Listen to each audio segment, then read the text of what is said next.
क्या आपका industrial RO membrane हर 6 से 8 महीने में खराब हो जाती है? क्या आप सोच रहे हो कि मेम्ब्रेन की लाइफ 2 साल कैसे चले? क्या स्केलिंग, फॉलिंग और प्रेशर ड्रॉप आपका बिगेस्ट हेडेक है? क्या एंटी स्केलेंट का सही डोज हमेशा कंफ्यूजन देता है? अगर दोस्तों ये सवाल आपके दिमाग में कभी आए हैं तो इस पूरी वीडियो में आपको उन सबका रियल टेक्नीशियन लेवल सोल्यूशन मिलेगा। सबसे बड़ा सवाल ये है कि मेम्ब्रेन जल्दी खराब क्यों हो जाती है? क्या प्री ट्रीटमेंट वीक है? क्या माइक्रोन फिल्टर चोक होता है? क्या फीड पंप प्रेशर स्टेबल नहीं रहता? लोग हमेशा दोस्तों मेम्ब्रेन को ही ब्लेम करते हैं, पर असली प्रॉब्लम प्लांट के आगे वाले स्टेज में होती है। आज हम इन्हीं हिडन रीजन को ढूंढेंगे जो मेम्ब्रेन की लाइफ हाफ कर देते हैं। नमस्कार दोस्तों, आप सोच रहे होंगे प्री ट्रीटमेंट का मेम्ब्रेन लाइफ से क्या रिलेशन, लेकिन सच तो ये है कि मेम्ब्रेन की 70% हेल्थ प्री ट्रीटमेंट पर डिपेंड करती है। अगर सैंड फिल्टर, कार्बन फिल्टर या माइक्रोन फिल्टर खराब हो तो चाहे आप बेस्ट मेम्ब्रेन लगा लो, लाइफ नहीं मिलेगी। क्योंकि दोस्तों जो गंदगी फिल्टर को रोकनी चाहिए वो सीधा मेम्ब्रेन को लगती है और वही उसकी लाइफ को आधा कर देती है। आप बैग वॉश कितने दिन में करते हो? 7 दिन में या 10 दिन में? बहुत से ऑपरेटर कहते हैं टाइम मिला तो करते हैं, पर यही सबसे बड़ी गलती होती है।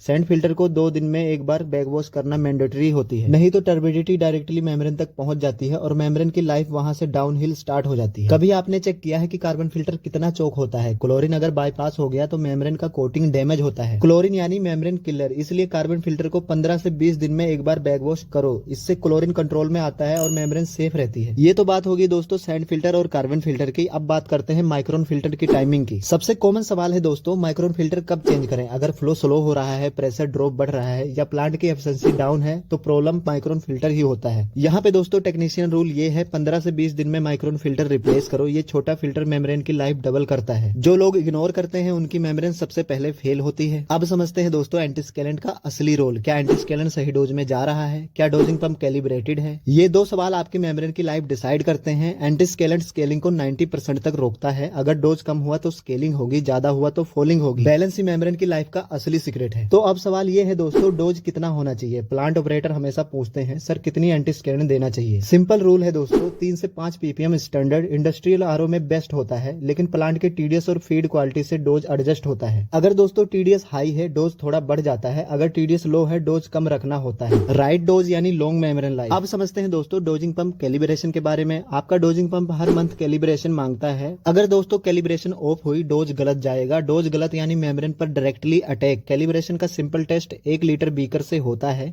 60 सेकंड में कितना केमिकल आ रहा है वही डोज मीटर है और वही मेम्ब्रेन की फ्यूचर हेल्थ को प्रोटेक्ट करता है। अब समझते हैं दोस्तों फीड प्रेशर की असली कहानी। क्या आपका प्रेशर 150 psi स्टेबल है या कभी 140 कभी 170 रहता है? प्रेशर फ्लक्चुएशन मेम्ब्रेन की सबसे बड़ी दुश्मन होती है। यहाँ पे दोस्तों आइडियल प्रेशर 150 से 200 psi हमेशा स्टेबल रखो। प्रेशर ड्रॉप 15 psi से ज्यादा हुआ तो फॉलिंग स्टार्ट होती है और वही मेम्ब्रेन की लाइफ को आधा कर देती है। अब समझते हैं दोस्तों रिकवरी कितनी होनी चाहिए। आपका प्लांट 60% रिकवरी में काम कर रहा है या 75 में? अगर दोस्तों रिकवरी ज्यादा रख दोगे तो स्केलिंग डबल स्पीड में होगी और मेम्ब्रेन की लाइफ हाफ हो जाएगी। इंडस्ट्रियल आरओ का सेफ जोन 50 से 60% रिकवरी होता है। इसके ऊपर जाओगे तो मेंटेनेंस डबल और membrane half. Balance is everything. अब दोस्तों मैं आपको बताता हूँ सीआईपी का सीक्रेट वेपन। सीआईपी यानी क्लीनिंग इन प्लेस, मेम्ब्रेन का असली बूस्टर। 3 से 4 मंथ में एक बार सीआईपी करना मेम्ब्रेन लाइफ को दोगुना करता है। इसमें दोस्तों एल्कालाइन प्लस एसिडिक क्लीनिंग दोनों जरूरी है। टेम्परेचर हमेशा 25 से 30 डिग्री सेल्सियस मेंटेन करो। सीआईपी मेम्ब्रेन के पोरस को खोल देता है और परफॉर्मेंस बिल्कुल न्यू जैसी बन जाती है। अब बात करते हैं दोस्तों सीआईपी ना करने का नुकसान। बहुत से ऑपरेटर सीआईपी को अवॉइड करते हैं। रिजल्ट मेम्ब्रेन में sludge, biological falling and chemical deposits. Flow rate गिर जाता है, प्रेशर बढ़ जाता है, एक दिन पंप ओवरलोड हो जाता है और फिर मेम्ब्रेन रिप्लेस करनी पड़ती है। अब समझते हैं दोस्तों फ्लशिंग का असली रोल। प्लांट बंद करने से पहले फ्लशिंग करना मस्ट है। फ्लशिंग से मेम्ब्रेन पर जमने वाले साल्ट्स निकल जाते हैं। अगर आप बिना फ्लशिंग के प्लांट बंद कर देते हो तो मेम्ब्रेन ड्राई स्पॉट बनाती है और ड्राई स्पॉट यानी परमानेंट डैमेज। इसलिए फ्लशिंग हर शटडाउन का गोल्डन रूल है। अब बात करते हैं दोस्तों एसडीआई टेस्ट का सच। एसडीआई यानी silt density index, membrane life का सीक्रेट इंडिकेटर। अगर दोस्तों एसडीआई 5 से ऊपर है तो मेम्ब्रेन की लाइफ हाफ हो जाएगी। एसडीआई डेली चेक करना चाहिए। ये बताता है कि फीड वाटर कितना क्लीन है। अगर दोस्तों क्लीन फीड है तो लॉन्ग मेम्ब्रेन लाइफ होती है, डर्टी फीड है तो अर्ली डैमेज हो जाएगी। अब थोड़ा सा बात कर लेते हैं दोस्तों पीएच कंट्रोल के बारे में। पीएच 6.5 से 8.5 बेस्ट रेंज होती है। इस रेंज से बाहर हुआ तो मेम्ब्रेन स्ट्रेस में आ जाती है। लो पीएच का मतलब है दोस्तों एसिडिक अटैक। हाई पीएच यानी स्केलिंग अटैक। पीएच चेक करना 30 सेकंड का काम, पर मेम्ब्रेन का 6 से 8 मंथ का लाइफ सेवर। अब बात करते हैं दोस्तों बैक वॉश की टाइमिंग की। बैक वॉश को लोग लाइटली लेते हैं, लेकिन आरओ प्लांट मेंटेनेंस का बैकबोन होता है। अगर बैक वॉश टाइम पर नहीं होगा तो टर्बिडिटी मेम्ब्रेन तक पहुंच जाएगी और मेम्ब्रेन क्लोग्ड हो जाएगी। इसलिए दोस्तों time to time backwash जरूरी है। अब बात करते हैं दोस्तों केमिकल क्वालिटी की। क्या आप लोकल एंटीस्केलेंट यूज करते हैं?